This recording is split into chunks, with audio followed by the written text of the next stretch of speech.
Hello my beautiful souls, welcome back to my channel. So आज की reading में हम देखने वाले हैं कि आपके पार्टनर की हिडन फीलिंग्स क्या हैं आपके लिए। क्या फील करते हैं आपके पार्टनर जो कि वो आपसे कह नहीं पाते, आपको बता नहीं पाते। रीडिंग जनरल है, आप लोगों के साथ जितना रेजोनेट करेगी आप उतना रखिए, जितना रेजोनेट नहीं करता है उसे जाने दीजिए। मेल एंड फीमेल सभी के लिए और सारे ही साइंस के लिए रीडिंग है। रीडिंग टाइमलेस है, तो जिस वक्त पे आपके सामने आती है उस वक्त पे रीडिंग आपके साथ रेजोनेट कर सकती है। तो चलिए स्टार्ट करते हैं। हाईलाइटेड साइंस बता देती हूँ। ये साइंस आपके पार्टनर के हो सकते हैं।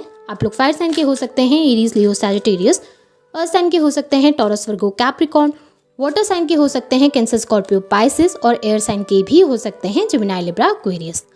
आप लोगों के लिए 8 नंबर अगस्त मंथ इंपॉर्टेंट हो सकता है, 2 नंबर फैब मंथ इंपॉर्टेंट हो सकता है, 10 नंबर अक्टूबर मंथ इंपॉर्टेंट हो सकता है, 9 नंबर सितंबर मंथ भी इंपॉर्टेंट दिखाई दे रहा है और 5 नंबर मई मंथ भी इंपॉर्टेंट हो सकता है। तो चलिए स्टार्ट कर लेते हैं, देख लेते हैं आपके पार्टनर की हिडन फीलिंग्स, हिडन इमोशंस क्या हैं आपको लेकर।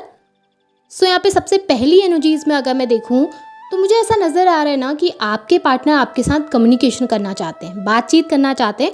कुछ ऐसी बातें हैं जो दोनों के बीच में क्लियर नहीं हो पाई हैं, जिसकी वजह से शायद आप दोनों के बीच में डिस्टेंस आया था, या जिन बातों की वजह से आप दोनों एक दूसरे से दूर हुए थे। कुछ ऐसी चीज़ें रह गई हैं आपके पार्टनर की तरफ से जो वो एक्सप्लेन करना चाहते हैं आपके सामने, और वही बातें ना वो आपको शेयर करना चाहते हैं, या अपने दिल की कुछ बातें हैं जो आपसे कहना चाहते हैं, जिसकी वजह से आप दोनों का डिस्टेंस कम हो जाए। क्योंकि उन्हें ये डिस्टेंस बिल्कुल पसंद नहीं आ रहा जो दूरी आप दोनों के बीच में बैठी है या बनी है। स्पेशली जो कम्युनिकेशन गैप आप दोनों के बीच में आ गया, जिसमें आप लोग एक दूसरे से खुलकर बात नहीं कर पा रहे। बात होती भी है तो दिल की बातें ज़्यादा एक दूसरे से एक्सप्रेस नहीं करते हैं, दोनों कटे कटे रहते हैं। आपके पार्टनर अपनी पर्सनल लाइफ को ज़्यादा आपके साथ शेयर नहीं कर पा रहे हैं, कुछ अपनी फीलिंग्स, अपने इमोशंस आपको कह नहीं पा रहे हैं। और सेम चीज़ आपके साथ भी हो रही है। आप भी कुछ ऐसी चीज़ें हैं जो फील करते हैं लेकिन ओपन अप होकर अपने पार्टनर के सामने कह नहीं पाते। और वो आप इसलिए नहीं कहते हैं शायद कि आपके पार्टनर को उन बातों का बुरा ना लग जाए, कहीं आपके पार्टनर और दूर आपसे ना चले जाए। बट बहुत कुछ ऐसा है आप दोनों के बीच में जो कि अभी भी क्लियर होना बाकी है, और आपके पार्टनर चाहते हैं कि वो चीज़ें क्लियर हो जाएं, जिनकी वजह से स्पेशली प्रॉब्लम्स आप दोनों के बीच में आ रही है। वो उन बातों को क्लियर ज़रूर करना चाहते हैं। आपके पार्टनर आपसे मिलना भी चाहते हैं। अगर आप दोनों के बीच में डिस्टेंस है, ज़्यादा मिलना नहीं हो पाता, ज़्यादा एक दूसरे को देख नहीं पाते हैं, तो आपके पार्टनर डेफिनेटली आपके सामने आमने सामने बैठकर आपसे बात करना चाहते हैं, आपको देखना चाहते हैं, अपनी लाइफ में महसूस करना चाहते हैं, और आपके साथ कुछ समय बिताना चाहते हैं, कुछ टाइम स्पेंड करना चाहते हैं।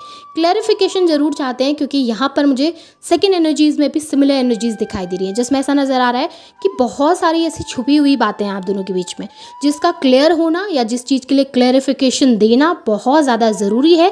क्योंकि उन बातों की वजह से आप दोनों काफ़ी दूर हो रहे हैं, और उन बातों की वजह से आप दोनों के बीच में मिसअंडरस्टैंडिंग बहुत ज़्यादा बढ़ रही है। तो उस मिसअंडरस्टैंडिंग को कम करने के लिए उन बातों का क्लियर होना ज़रूरी है, और वही आपके पार्टनर भी फील करते हैं।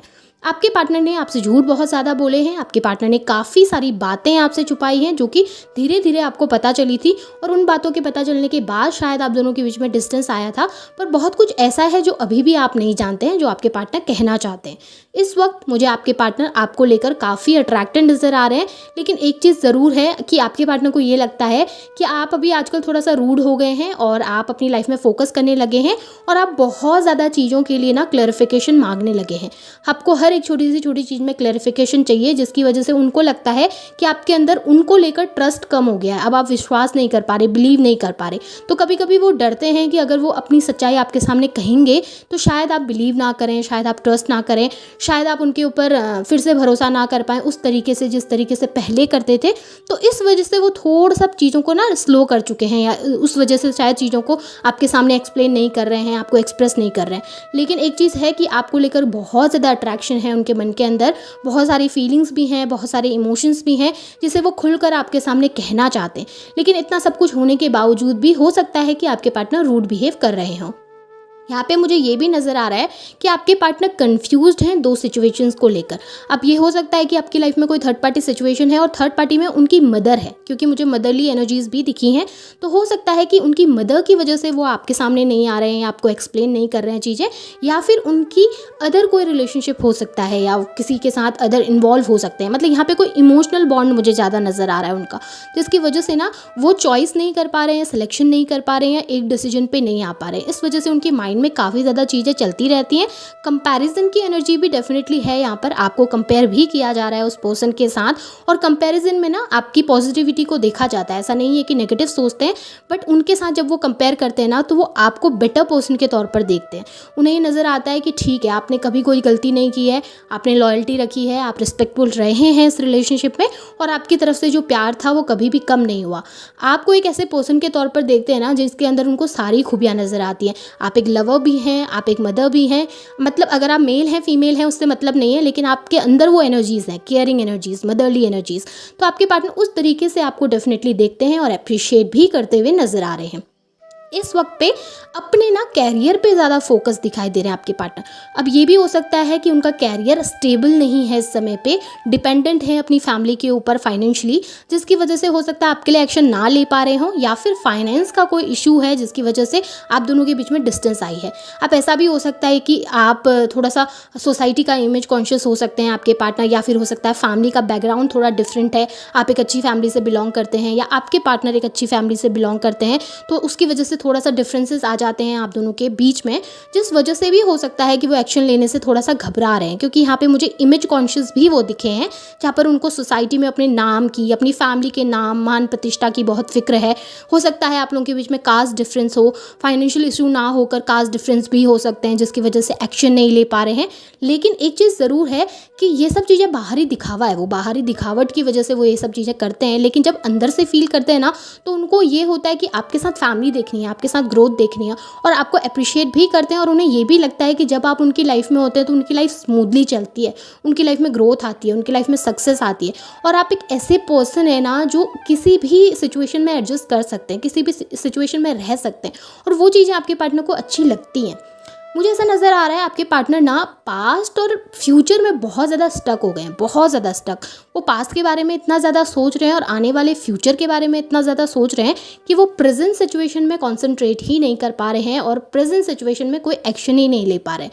पास्ट की जो गलतियाँ हैं, मिस्टेक्स हैं, या जो भी ट्रॉमेटाइजिंग सिचुएशंस आप लोगों के बीच में रही हैं, उसकी वजह से आपके पार्टनर को ये लगता है कि फ्यूचर में भी ऐसा कुछ हो सकता है, या फ्यूचर में अगर मैंने डिसीजन लिया, मैं उसके साथ गया और कल के दिन फिर से कुछ प्रॉब्लम हो गई या फिर कुछ डिफ़िकल्टीज़ आ गई तो उस वक्त सिचुएशन कैसी होगी। तो वो बहुत ओवर थिंकिंग कर रहे हैं एक जगह पर बैठ के, पास्ट को लेकर भी ओवर थिंकिंग कर रहे हैं, फ्यूचर को लेकर भी ओवर थिंकिंग कर रहे हैं, और उस चक्कर में क्या हो रहा है कि प्रेजेंट सिचुएशन में क्या चाहते हैं, क्या फील करते हैं, उस बारे में सोच ही नहीं रहे, या फिर प्रेजेंट सिचुएशन में कितनी बुरी तरीके से आपको हर्ट कर रहे हैं वो भी नहीं सोच रहे हैं। एक जगह पे स्टक हो चुके हैं, और एक जगह पे स्टक होकर बस रिग्रेट करने के लिए बैठे हुए हैं। पास्ट में जो किया उसके लिए रिग्रेट, और फ्यूचर में क्या होगा उस बात के लिए भी रिग्रेट कर रहे हैं कि फ्यूचर में सिचुएशन ख़राब हो गई तो आपको फिर से हर्ट कर देंगे, सिचुएशन ख़राब हो गई तो खुद को हर्ट कर देंगे। तो बहुत सारी चीज़ें माइंड में चल रही हैं, बहुत कन्फ्यूजन और बहुत ज़्यादा ओवर थिंकिंग उनकी माइंड में चलती रहती है। आपके पार्टनर ना इस समय पे करंट सिचुएशन में काफ़ी ज़्यादा परेशान दिखाई दे रहे हैं, काफ़ी डिप्रेस दिखाई दे रहे हैं, हैप्पीनेस तो बिल्कुल नहीं है, और रिग्रेट उनके अंदर बहुत ज़्यादा मुझे दिखा है। यहाँ पे ये भी दिख रहा है कि आपके पार्टनर ना एक मास्क लगा के बैठे हुए हैं। यहाँ पे मुझे उनकी सिचुएशन बहुत ज़्यादा अच्छी नहीं दिख रही, बहुत सैड हैं, दुखी हैं। स्पेशली जब अकेले होते हैं, नाइट टाइम में जब बैठते हैं, जब आपके बारे में सोचते हैं तो काफ़ी ज़्यादा पेन महसूस करते हैं, काफ़ी उनको ऐसा लगता है कि सिचुएशन बहुत ख़राब हो गई है, लाइफ बहुत ख़राब हो गई है, किसी भी तरीके से चीज़ों को सही नहीं किया जा सकता, बैलेंस नहीं किया जा सकता।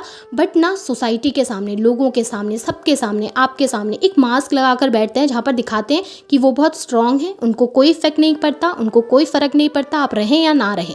ये बाहरी दिखावा है, ये बाहर के दिखाने की चीज़ें हैं कि वो दिखा रहे हैं कि मैं स्ट्रांग हूँ, मुझे फ़र्क नहीं पड़ता, लेकिन अंदर से जितना उनको फ़र्क पड़ता है ना उतना शायद ही किसी दूसरे पर्सन को पड़ता। वो बहुत ज़्यादा अफेक्टेड हैं आप दोनों के बीच के डिस्टेंस की वजह से। लेकिन एक मास्क तो लगा कर रखना है, अपना ईगो तो सेटिस्फाई करना है, खुद को और सोसाइटी के सामने अपनी इमेज को तो बना के रखना है। उस वजह से ऐसा नज़र आ रहा है कि खुद को बहुत स्ट्रांग दिखा रहे हैं, लेकिन जब अकेले बैठते हैं तो टूटते भी हैं, रोते भी हैं और परेशान भी होते हैं, और इस रिश्ते के लिए बहुत इमोशनल भी होते हैं। स्पेशली आपके लिए बहुत ज़्यादा सोचते हैं और सिचुएशन के बारे में सोचते हैं कि किस तरीके से उसको सही किया जाए, किस तरीके से उसे वर्कआउट किया जाए।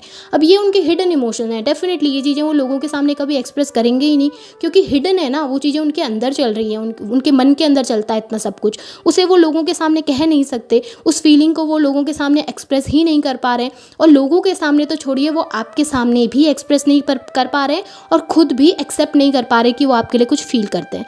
अपने इमोशंस को खुद के अंदर दबाते हुए ज़्यादा दिखे हैं।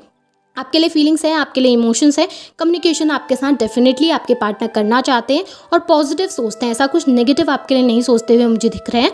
काफ़ी ज़्यादा मुझे यहाँ पर पॉजिटिव एनर्जीज दिखी हैं आपके पार्टनर की आपको लेकर। सो ये आपके पार्टनर की हिडन थॉट्स, हिडन फीलिंग्स हैं आपको लेकर।